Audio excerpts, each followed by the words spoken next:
In 2025, Brad Keller had a breakout year as a relief pitcher for the Chicago Cubs. Guys, listen, he's not only a relief pitcher, though, he's very much a two-headed monster, and he could potentially be moving back to a starter role. We got to look at all that Brad Keller brings to the table and what he could potentially bring to the Chicago Cubs if they do re-sign him and bring him back to 2026.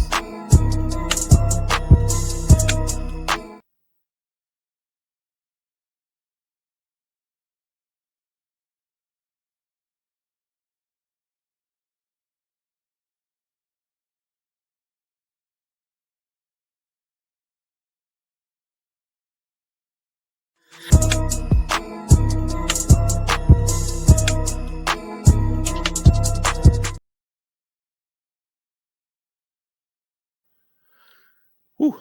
I'm a little out of shape. I took a couple days off, guys. My apologies. I was sick as a dog, laid up in the bed. I thought I had COVID. I went and got COVID and strep test and all the other RSV and flu, influenza A and B, all those tests, all that stuff done. Everything came back negative. It's just your common cold, but it took your boy all the way out.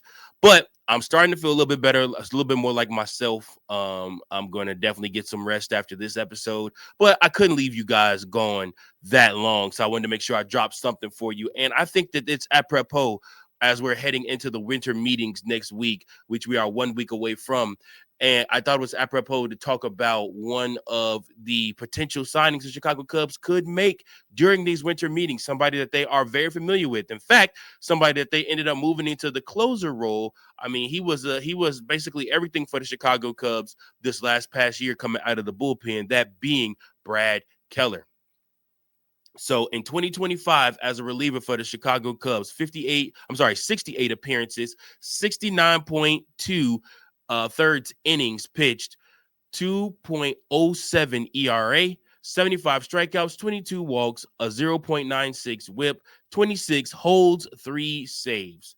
So that strikeout rate was 9.7, and his walks and strikeout percentages both improved drastically under the Chicago Cubs. So this indicates that his results weren't just purely luck. He also showed a notable uptick in his velocity and better results with his sinker and his secondary pitch mix. So he is somebody that you look at, Brad Keller, and you say to yourself, as a reliever, this dude was elite.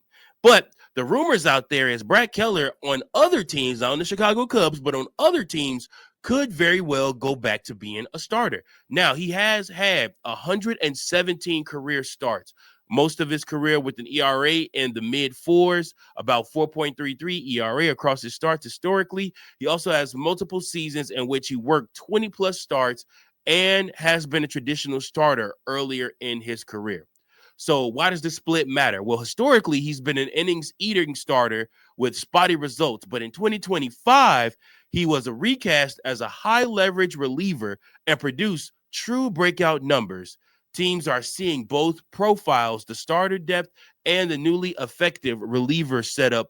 And they look at Brad Keller and say, man, this guy is really, really, really somebody that could be sought after. So the Chicago Cubs do have an opportunity to bring him back. He is somebody that you can bring back. He's familiar with the team, familiar with the club, familiar with the fan base. He loves Chicago. He enjoyed his time there. He's made no bones about it. He's talked to anybody that will listen and told them that he has really enjoyed his time pitching for the Chicago Cubs, and he would like to come back.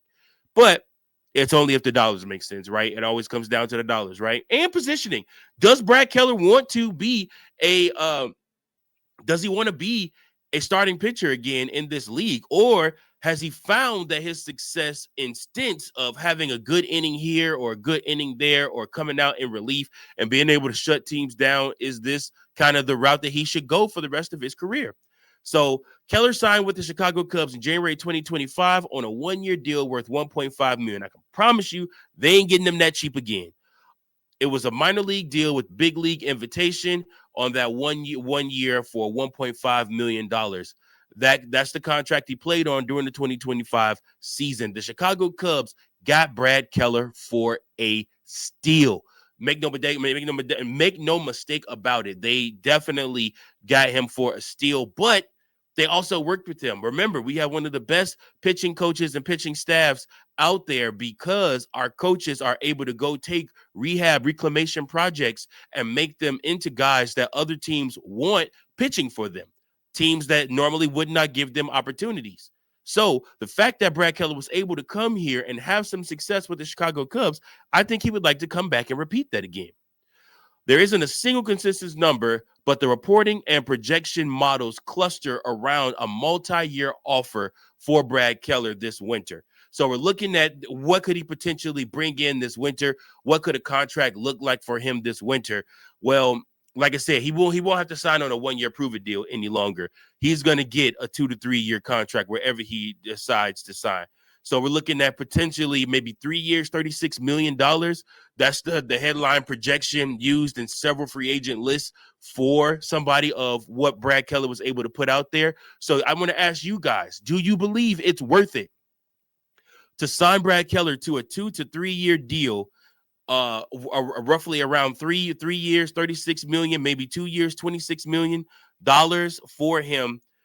Again, it looks like that's probably where he's going to be headed, or Fangraphs has him listed as 2 years in the $20 to $24 million range. So again, like I said, the bottom line, expect competition on a multi-year, multi-million-dollar deal for Brad Keller this season. Reasonable market range, 2 years between 18 to 24 million, or 3 years between 30 and $36 million, depending on whether a team signs him as a reliever or gambles on a starter reconversion spot for him. It just kind of depends really where Brad Keller feels comfortable and where teams see him. So again, for him, good on him. Good on Brad Keller for coming out and taking and making the most of an opportunity that was given to him by the Chicago Cubs to come out and to pitch, not in the reliever role, but then even moved him so far into the closer role. So they trusted him, and he was something to behold during the Chicago Cubs season. Every single time they brought him out, especially in the postseason, he really peaked in the postseason and had his best play against the Padres and when he was going up against the Brewers. So again, the Chicago Cubs saw a lot of success with Brad Keller, and there are other teams out there that really have already been linked to Brad Keller too. I'll list off those teams to you. The Atlanta Braves, they are frequently mentioned as a fit for Brad Keller. They have converted relievers to starter successfully, and they could view Keller as a swing man or a backup starter. New York Yankees, named as a surface potential fit, both as a multi-inning relief pitcher or a depth starter for them. There's also the Houston Astros, listed by projection pieces and team fit articles as a realistic suitor for either role of starter or relief. Then there's the New York Mets, another big team playoff market included in various free agent projections. There's the Miami Marlins. Projection pieces have suggested Keller as a possible add to them, projected at around 2 years, $15 million.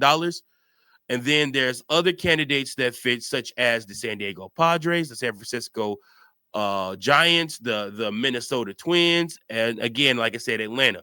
So you look at this and you say to yourself, there are multiple teams out there that are looking at Brad Keller as a potential piece that they can bring to this club and have immediate success with him. They look to recreate the same success that he has had with the Chicago Cubs this season. They saw something with him, and like I said, they want to capitalize on that, and he should absolutely capitalize on that and sign a good deal for himself.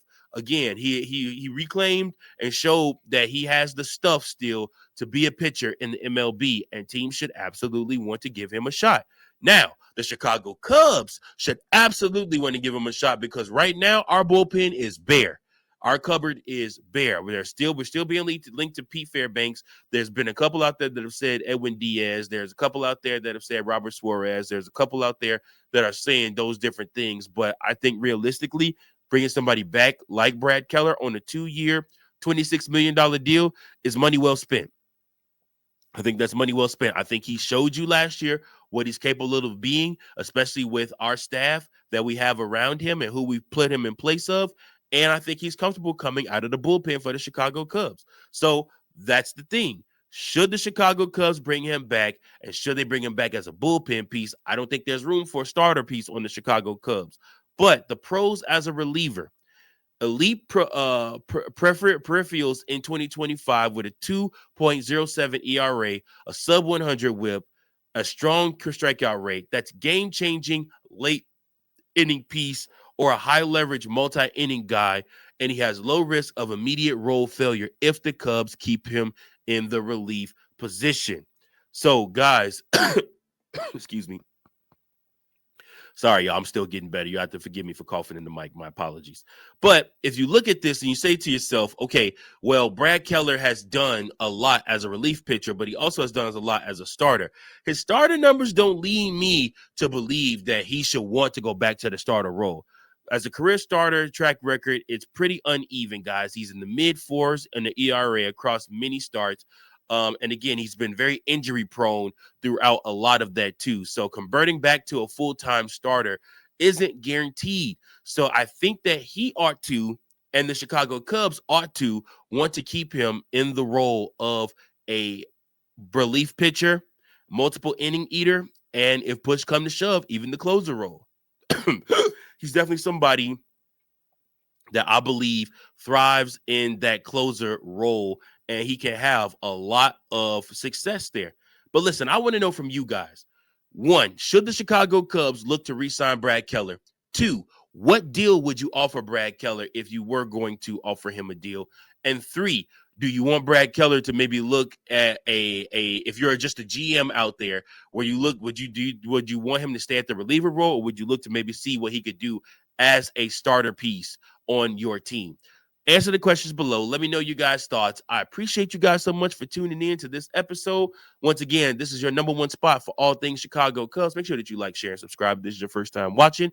If you are a repeat offender and you watch often, thank you so much. I appreciate you guys. You guys are what make me come back and do these videos even when I'm dead, dog, tired, and sick as hell.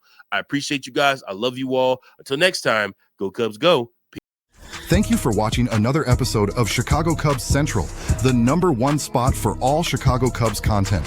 Remember to like, share, subscribe for more Cubs content.